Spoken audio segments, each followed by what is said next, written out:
Hello welcome back to my channel. എന്തൊക്കെയുണ്ട് വിശേഷം? എല്ലാവരും സേഫായിട്ടല്ലേ ഇരിക്കുന്നത്? എന്തൊക്കെയല്ലേ ന്യൂസൊക്കെ കാണുമ്പോൾ ആകെ കൂടെ ഒരു വല്ലാത്ത അവസ്ഥയാണ്. ഇവിടെ എന്തായാലും 2 ദിവസമായിട്ട് രാവിലെ നല്ല വെയിലാണ്, പിന്നെ അതിന് ശേഷമാണ് ഒരു മഴ വരുന്നത്.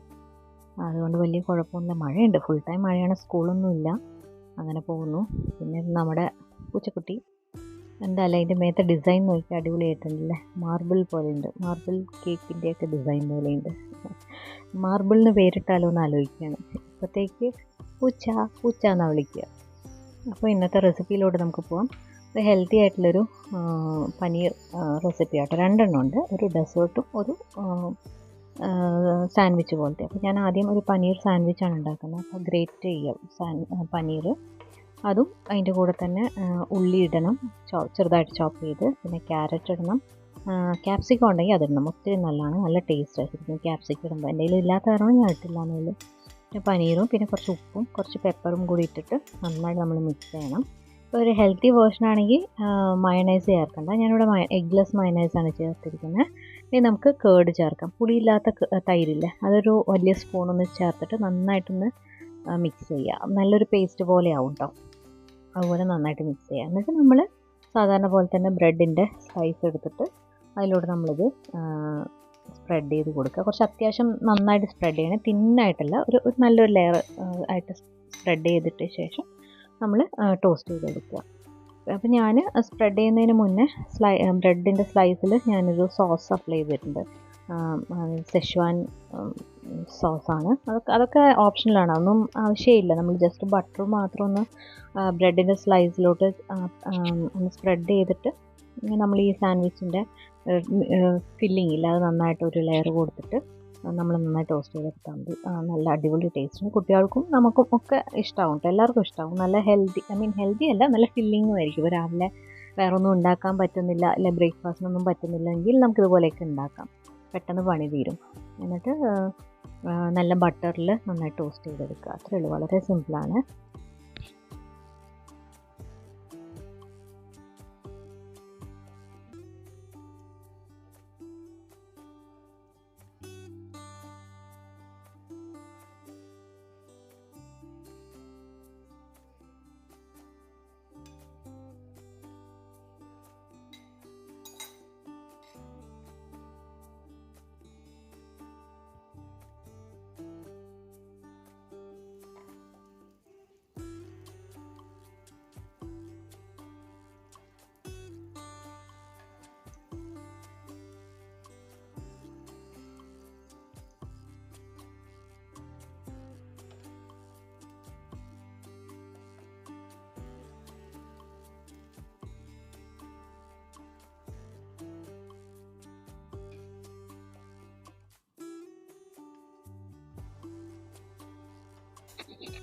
അപ്പോൾ നന്നായി ടോസ്റ്റ് ചെയ്തെടുത്തിട്ട് അതുപോലെ കട്ട് ചെയ്ത് കഴിച്ചാൽ ഞാൻ കട്ട് ചെയ്ത് കാണിച്ചു തരാം.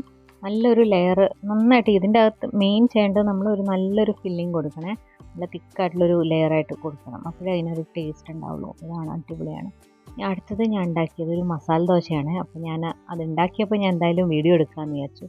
നമ്മുടെ വെളിച്ചെണ്ണയുടെ ഒത്തോട്ട് കടുകും കടലപ്പരിപ്പാണ് ഇട്ടിരിക്കുന്നത്, അതിട്ടാലേ അതിനൊരു ടേസ്റ്റ് ഉണ്ടാവുള്ളൂ. പിന്നെ ഇഞ്ചി, കറിവേപ്പില ഇതൊക്കെ ഇട്ടിട്ട് നന്നായിട്ടൊന്ന് വഴറ്റിയിട്ട് ഉള്ളി പച്ചമുളകും കൂടി ഇടുക. പിന്നെ അതിൽ നിറയെ പേര് തക്കാളി ചേർക്കാറുണ്ട്, അതൊക്കെ ഓരോരുത്തരുടെ ഇഷ്ടം പോലെ. പക്ഷെ ഞാൻ തക്കാളി ഒന്നും ചേർത്തില്ല, ഉരുളക്കിഴങ്ങും മാത്രമേ ഇട്ടിട്ടുള്ളൂ.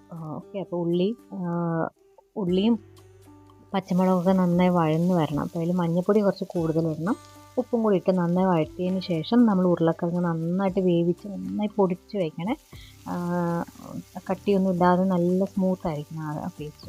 എന്നിട്ട് അതും കൂടി ഇട്ടിട്ട് അതിനുള്ള ഉപ്പും കൂടി ഇട്ട് നമ്മൾ നന്നായിട്ടൊന്ന് മിക്സ് ചെയ്ത് നല്ലൊരു പേസ്റ്റ് പോലെ ആക്കി എടുക്കണം. ഒത്തിരി വെള്ളമൊന്നും ഒഴിക്കരുത്, ഒത്തിരി ഡ്രൈ ആവാനും പാടില്ല. നമ്മളിങ്ങനെ സ്പ്രെഡ് ചെയ്ത് കഴിഞ്ഞാൽ അങ്ങനെ ദോശയുടെ മുകളിൽ ഇങ്ങനെ സ്പ്രെഡ് ചെയ്ത് കഴിഞ്ഞാൽ അതുപോലെ വരണം, അതുപോലെ ചെയ്തെടുക്കണേ.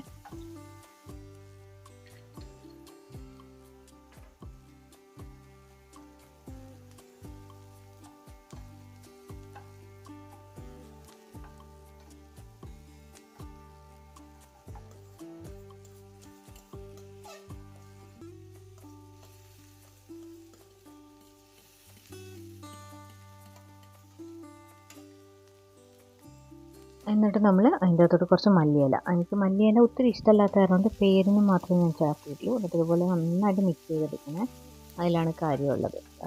ഉള്ളിയൊക്കെ നന്നായി വഴന്ന് വരണം. ഞാനിവിടെ ഒരു 4 ദോശയ്ക്കുള്ളത് മാത്രമേ ഉണ്ടാക്കിയുള്ളൂ.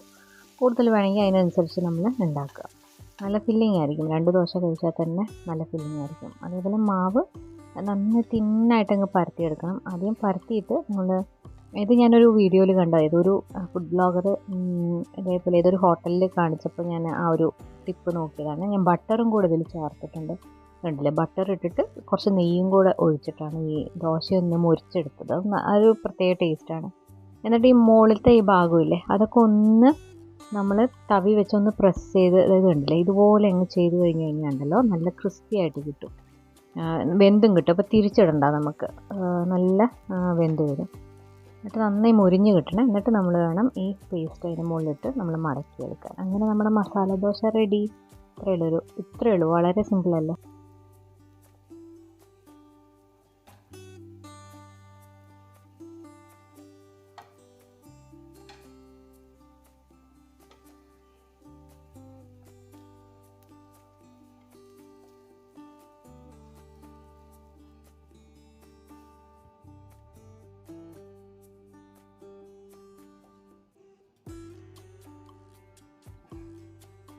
അടുത്തത് ഒരു പനീർ വെച്ചിട്ട് സ്വീറ്റിൻ്റെ കറി ഞാൻ പറഞ്ഞതാണ്. ഇത് ഞാനൊരു ഇൻസ്റ്റയിൽ കണ്ടിട്ട് ഉണ്ടാക്കിയതാണ്. അപ്പോൾ ഞാനിപ്പോൾ ഒരു വെയിറ്റ് ലോസ് ചാലഞ്ചിൽ കൂടെ പോയിക്കൊണ്ടിരിക്കുകയാണ്. അപ്പോൾ സ്വീറ്റൊക്കെ കഴിച്ചിട്ട് ഷുഗർ ഞാൻ തൊടുന്നേ ഇല്ല, കഴിച്ചിട്ട് ഒത്തിരി കാലമായി, ഏതാണ്ട് 7-8 മാസമായി. അപ്പോൾ എനിക്ക് പെട്ടെന്നൊന്ന് കഴിക്കാൻ തോന്നി. അപ്പോൾ ഞാൻ നോക്കിയപ്പോൾ ഇത് കുറച്ച് ഹെൽത്തിയും ആണ്, അത്ര ഷുഗറൊന്നും ആഡ് ചെയ്യുന്നുമില്ല. നമ്മളെന്തായാലും പനീർ എടുക്കുക, ഒരു 100 to 150 ഗ്രാം പനീർ എടുക്കുന്നു.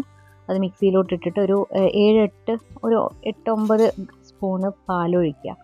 എന്നിട്ട് മിക്സിയിൽ അരച്ചെടുക്കുക. അപ്പോൾ നല്ല പേസ്റ്റ് പോലെയാവും. എന്നിട്ട് ഇതിൻ്റെ അകത്തോട്ട് നമ്മൾ തേൻ ഒഴിക്കുക. നമ്മളില്ലെങ്കിൽ മിക്സിയുടെ അകത്തോട്ട് തന്നെ ഇതൊക്കെ ഇട്ടിട്ട് അരച്ചെടുത്താലും മതി കേട്ടോ. തേൻ അതിൽ കുറേ ഒഴിക്കുന്നുണ്ട്, ഞാൻ പേരിനെ ഒഴിക്കുന്നുള്ളൂ. ഇവിടെ നല്ല മഴയാണ്, സൗണ്ട് കേൾക്കുന്നുണ്ടോ? എന്നിട്ട് അത് നന്നായി മിക്സ് ചെയ്യുക. എന്നിട്ട്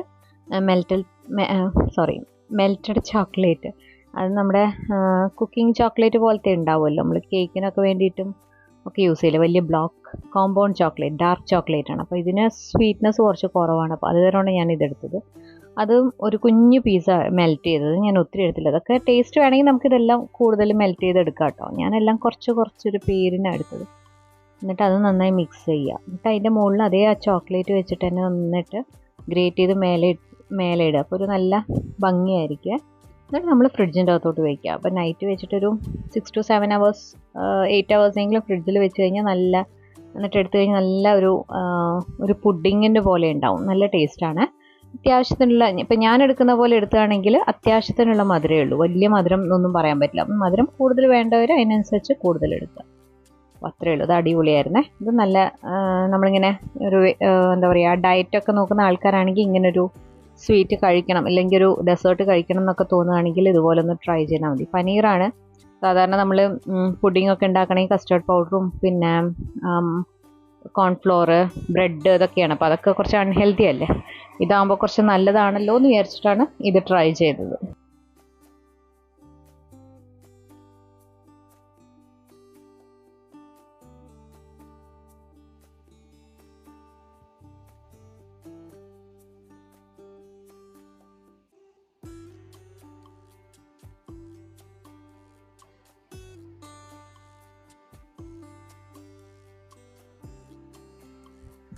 അപ്പോൾ അത്രയേ ഉള്ളൂ ഇന്നത്തെ വീഡിയോ. എല്ലാവർക്കും വീഡിയോ ഇഷ്ടപ്പെട്ട് കാണുമെന്നാണ് കരുതുന്നത്. അപ്പോൾ നമുക്ക് എന്തായാലും അടുത്ത വീഡിയോയിൽ കാണാം. Take care, by.